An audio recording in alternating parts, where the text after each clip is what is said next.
Hi guys, இந்த வீடியோவில் நம்ம type costing, overflow and underflow பற்றி பார்க்க போகிறோம். வேல்யூ ஆஃப் டேட்டா டைப்பை இன்னொரு டேட்டா டைப்புக்கு அசைன் பண்ணுறது தான் நம்ம டைப் காஸ்டிங்னு சொல்கிறோம். டோட்டலாக 2 டைப் ஆஃப் டைப் காஸ்டிங் இருக்குது ஜாவாவில். வைடனிங் காஸ்டிங் அப்புறம் நேரோவிங் காஸ்டிங். வைடனிங் காஸ்டிங்னா என்னென்னா, ஒரு ஸ்மாலர் டேட்டா டைப்போட வேல்யூவை ஒரு லார்ஜர் டேட்டா டைப்புக்கு அசைன் பண்ணுறது தான் நம்ம வைடனிங் காஸ்டிங் இல்லைனா இம்ப்ளிசிட் காஸ்டிங் அப்படின்னு சொல்லுவோம். ஜாவா கம்பைலர் வந்து ஆட்டோமேட்டிக்காக கன்வெர்ட் பண்ணிடும் ஸ்மாலர் டேட்டா டைப்லேருந்து லார்ஜர் டேட்டா டைப்புக்கு. ஏன்னா அதுக்கு தெரியும் எந்த டேட்டா லாஸும் இருக்காது ஸ்மாலர் டேட்டா டைப்லேருந்து லார்ஜர் டேட்டா டைப்புக்கு கன்வெர்ட் பண்ணுறதுக்கு. ஸோ அது சேஃபாக கன்வெர்ட் பண்ணிடும். நெக்ஸ்ட்டு நேரோவிங் காஸ்டிங் பற்றி பார்க்கலாம்.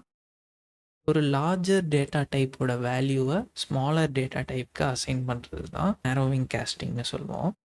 ஜாவா கம்பைலர் வந்து ஆட்டோமேட்டிக்காக கன்வெர்ட் பண்ணாது லார்ஜர் டேட்டா டைப்லேருந்து ஸ்மாலர் டேட்டா டைப்புக்கு. பிகாஸ் அதுக்கு தெரியும் டேட்டா லாஸ் ஆகிறதுக்கு சான்ஸ் இருக்குன்னு. ஸோ நம்ம தான் எக்ஸ்பிளிசிட்டாக சொல்லணும் லார்ஜர் டேட்டா டைப்லேருந்து ஸ்மாலர் டேட்டா டைப்புக்கு கன்வெர்ட் பண்ணிடு அப்படின்னு. நம்ம எக்ஸ்பிளிசிட்டாக சொல்லலைன்னா கம்பைலர் வந்து ஒரு எரரை த்ரோ பண்ணும். பூலியன் வந்து வெறும் ட்ரூ ஆர் ஃபால்ஸ் வேல்யூஸை தான் ஹோல்ட் பண்ணுது. ஸோ அதை வந்து மற்ற டேட்டா டைப்ஸ்க்கு கன்வெர்ட் பண்ண முடியாது. மற்ற டேட்டா டைப்ஸும் பூலியனுக்கு வந்து கன்வெர்ட் பண்ண முடியாது. இப்போ நம்ம எக்ஸாம்பிள் கோட் ஆஃப் இம்ப்ளிசிட் காஸ்டிங்கை பார்க்கலாம். ஃபஸ்ட்டு நம்ம ஒரு இன்டிஜர் வேரியபிளை க்ரியேட் பண்ணி அதுக்கு 18 வேல்யூவை ஸ்டோர் பண்ணிடலாம். நெக்ஸ்ட்டு டபுள் வேரியபிளை க்ரியேட் பண்ணி இந்த இன்டிஜர் வேரியபிளோட வேல்யூவை இந்த டபுள் வேரியபிளில் ஸ்டோர் பண்ணிடலாம். இந்த டபுள் வேரியபிள் வந்து இன்டிஜர் வேரியபிளோட பெரிய டேட்டா டைப். அதனால ஜாவாவே ஆட்டோமேட்டிக்காக இன்ட்லேருந்து டபுளாக கன்வெர்ட் பண்ணிடும். இப்போ நீங்கள் பிரிண்ட் பண்ணிங்கன்னா இந்த இன்ட் வேரியபிளோட வேல்யூ 18 பிரிண்ட் ஆகும். இந்த டபுள் நம்மோட வேல்யூ வந்து 18.0 அப்படின்னு பிரிண்ட் ஆகும். இப்போ நம்ம எக்ஸாம்பிள் கோட் ஆஃப் எக்ஸ்பிளிசிட் காஸ்டிங்கை பார்க்கலாம். ஃபஸ்ட்டு நம்ம டபுள் டேட்டா டைப்பில் ஒரு வேரியபிளை க்ரியேட் பண்ணி 30.14ன்னு சேவ் பண்ணிடுவோம். நெக்ஸ்ட்டு இன்டீஜர் டேட்டா டைப்பில் ஒரு வேரியபிளை க்ரியேட் பண்ணி இந்த மை டபுள் நம்மோட வேல்யூவை இன்டீஜராக கன்வெர்ட் பண்ணிவிட்டு சேவ் பண்ணிடலாம். இப்போ நீங்கள் பிரிண்ட் பண்ணி பார்த்தீங்கன்னா மை டபுள் நம்மோட வேல்யூ 30.14ன்னு வரும். மை இன்ட் நம்மோட வேல்யூ வந்து 13 வரும். ஸோ இந்த 0.14ன்ற டேட்டாவை வந்து நம்ம லூஸ் பண்ணியிருக்கோம் எக்ஸ்பிளிசிட் காஸ்டிங் பண்ணுறப்போ. நெக்ஸ்ட்டு நம்ம வந்து டேட்டா ஓவர்ஃப்ளோ அண்ட் அண்டர்ஃப்ளோ பற்றி பார்க்க போகிறோம். நம்ம லாஸ்ட் வீடியோவில் பார்த்த மாதிரி ஒவ்வொரு ப்ரிமிட்டிவ் டேட்டா டைப்புக்கும் ஒரு மினிமம் அண்ட் மேக்ஸிமம் லிமிட் இருக்கும். ஃபார் எக்ஸாம்பிள் பைட்டோட ரேஞ்ச் பார்த்தீங்கன்னா -128 to 127. நம்ம வந்து இந்த லிமிட்டை தாண்டி ஒரு வேல்யூவை வந்து அசைன் பண்ணோன்னா கம்பைல் டைம் எரர் வந்து கிடைக்கும். ஆனால் நம்ம கால்குலேஷன் பண்ணி இந்த லிமிட்டை தாண்டிச்சுன்னா கம்பைல் டைம் எரர் வராது. ஓவர்ஃப்ளோ இல்லைனா அண்டர்ஃப்ளோ நடக்கும். அதாவது இப்போ வந்து நம்ம இந்த மை பைட்டுன்ற பைட் வேரியபிளுக்கு 127ன்னு அசைன் பண்ணிட்டோம். இந்த 127 கூட நான் வந்து 1 ஆட் பண்ணேன்னா என்ன ஆகும்னா it jumps back to the minimum value. அதாவது 127க்கு அப்புறம் -128 வந்துடும். ஸோ -128 தான் அவுட்புட்டாக பிரிண்ட் ஆகும். இப்போ நான் 127 + 2ன்னு கொடுத்தேன்னா -127ன்னு பிரிண்ட் ஆகும். அதாவது இந்த ரேஞ்ச் வந்து என்ன ஆகும்னா ஒரு ஸ்ட்ரெயிட் லைன் மாதிரி பிஹேவ் பண்ணாமல் ஒரு சர்க்கிள் மாதிரி பிஹேவ் பண்ணும். அதாவது 127க்கு அப்புறம் -128 வந்தது, -128க்கு அப்புறம் 127 வந்தது. ஸோ ஒரு சர்க்கிள் மாதிரி பிஹேவ் பண்ணும் இந்த கால்குலேஷன்லாம் பண்ணுறப்போ. ஸோ இப்போ வந்து நீங்கள் இந்த 130ன்ற இன்டீஜர் நம்பரை பைட்டாக கன்வெர்ட் பண்ணுறீங்கன்னு வச்சுக்கோங்க. எக்ஸ்பிளிசிட்டாக அவுட்புட் வந்து -126ன்னு வரும். ஏன்னா 127 + 3 தானே 130.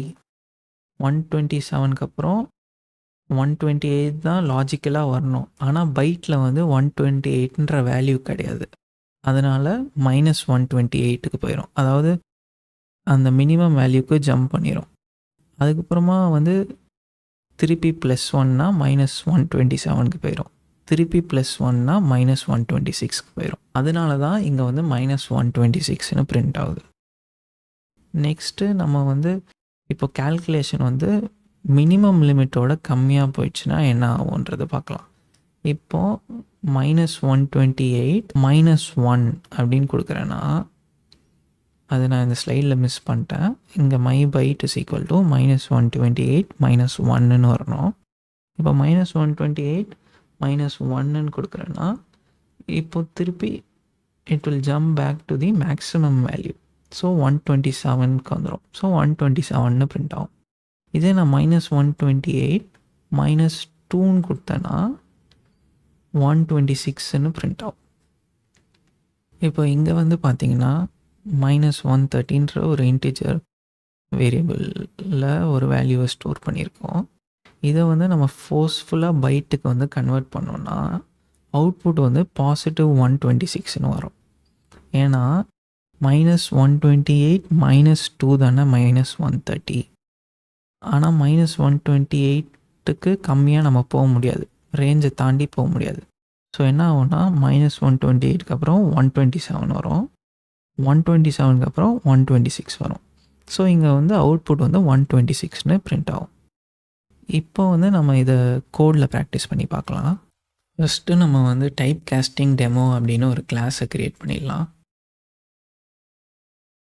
அதுக்குள்ளே ஒரு மெயின் மெத்தடை எழுதிடலாம். அங்கேருந்து தான் ப்ரோக்ராம் எக்ஸிக்யூஷனே ஸ்டார்ட் ஆகும். ஃபஸ்ட்டு நம்ம இம்ப்ளிசிட் டைப் காஸ்டிங் பற்றி பார்க்கலாம். இம்ப்ளிசிட் டைப் காஸ்டிங்கில் வந்து நம்ம ஸ்மாலர் டேட்டா டைப்போட வேல்யூவை வந்து லார்ஜர் டேட்டா டைப்புக்கு அசைன் பண்ணுவோம். ஸோ ஃபஸ்ட்டு நம்ம ஒரு இன்ட் வேரியபிளை க்ரியேட் பண்ணிடலாம், my int num அப்படின்னு சொல்லி. அதில் 16ன்ற வேல்யூவை ஸ்டோர் பண்ணிடலாம். நெக்ஸ்ட்டு ஒரு டபுள் வேரியபிள் க்ரியேட் பண்ணிக்கலாம், my double num அப்படின்னு சொல்லி. அதில் இந்த இன்டீஜர் வேரியபிளோட வேல்யூவை ஸ்டோர் பண்ணிடலாம். நம்ம இங்கே வந்து ஸ்மாலர் டேட்டா டைப்போட வேல்யூவை வந்து லார்ஜர் டேட்டா டைப்புக்கு அசைன் பண்ணுறதுனால நம்ம எக்ஸ்பிளிசிட்டாக சொல்லணும்னு அவசியம் இல்லை, ஜாவா கம்பைலரே ஆட்டோமேட்டிக்காக கன்வெர்ட் பண்ணிடும். இப்போ நம்ம இதை பிரிண்ட் பண்ணி பார்ப்போம்.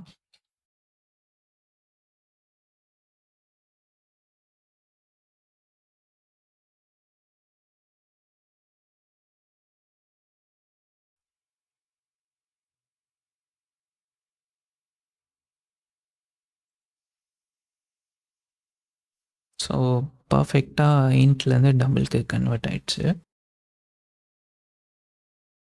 நெக்ஸ்ட்டு நம்ம வந்து எக்ஸ்பிளிசிட் டைப் காஸ்டிங் பற்றி பார்ப்போம். எக்ஸ்பிளிசிட் காஸ்டிங் வந்து ஒரு வேல்யூ ஆஃப் லார்ஜர் டேட்டா டைப்பை நம்ம ஒரு ஸ்மாலர் டேட்டா டைப்புக்கு அசைன் பண்ணுறோம்.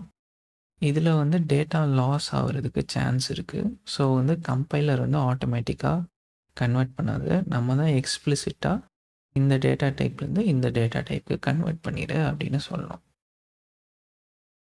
ஃபார் எக்ஸாம்பிள் நம்ம நம் டபுள் அப்படின்னு ஒரு வேரியபிளை க்ரியேட் பண்ணிக்கலாம். 3.14 அப்படின்ற வேல்யூ கொடுத்துடலாம். நெக்ஸ்ட்டு இன்ட் நம் அப்படின்னு ஒரு வேரியபிளை க்ரியேட் பண்ணிக்கலாம். அதுக்கு அந்த டபுள் வேரியபிளோட வேல்யூவை இன்ட்டாக கன்வெர்ட் பண்ணி கொடுத்துடலாம். ஸோ இங்கே வந்து நம்ம எக்ஸ்பிளிசிட்டாக டபுள்லேருந்து இன்டீஜருக்கு வந்து கன்வெர்ட் பண்ணியிருக்கோம். இப்போ ரெண்டுத்தையும் பிரிண்ட் பண்ணி பார்த்துக்கலாம்.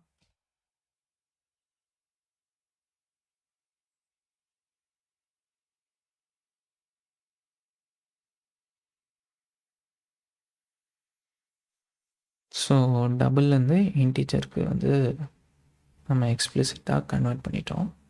நெக்ஸ்ட்டு நம்ம ஓவர்ஃப்ளோ பற்றி பார்ப்போம். இன்ட்டோட ரேஞ்ச் வந்து பார்த்தீங்கன்னா -214748364 to 214748367. ஸோ ஃபஸ்ட்டு நம்ம வந்து இன்ட் மேக்ஸ்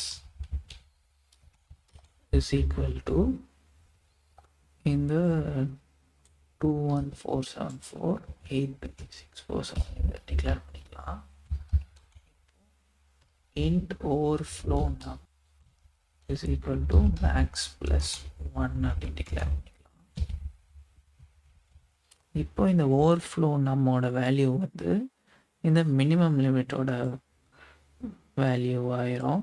ஏன்னா நம்ம இந்த மேக்ஸ் லிமிட் கூட 1 ஆட் பண்ணோம்னா it will jump back to the minimum limit அப்படின்னு நம்ம வந்து பார்த்தோம். ஸோ இதை பிரிண்ட் பண்ணி பார்ப்போம்.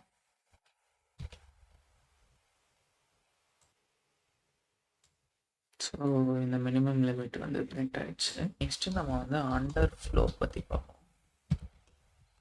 So int min is equal to the minimum limit copy paste பண்ணிக்கலாம். Next int o under flow num is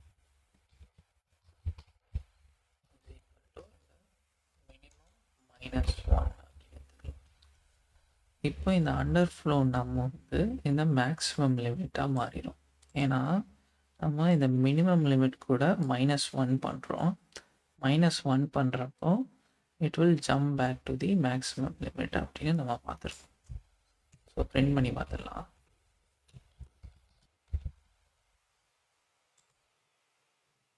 so maximum limit வந்து print ஆயிடுச்சு. நெக்ஸ்ட்டு நான் ஒரு சின்ன கோடிங் எக்ஸசைஸ் கொடுத்துருக்கேன், அதை வந்து சால்வ் பண்ணியிருக்கேன். ஸோ இதுதான் அந்த கோடிங் எக்ஸசைஸ். இதை சால்வ் பண்ணிடுங்க.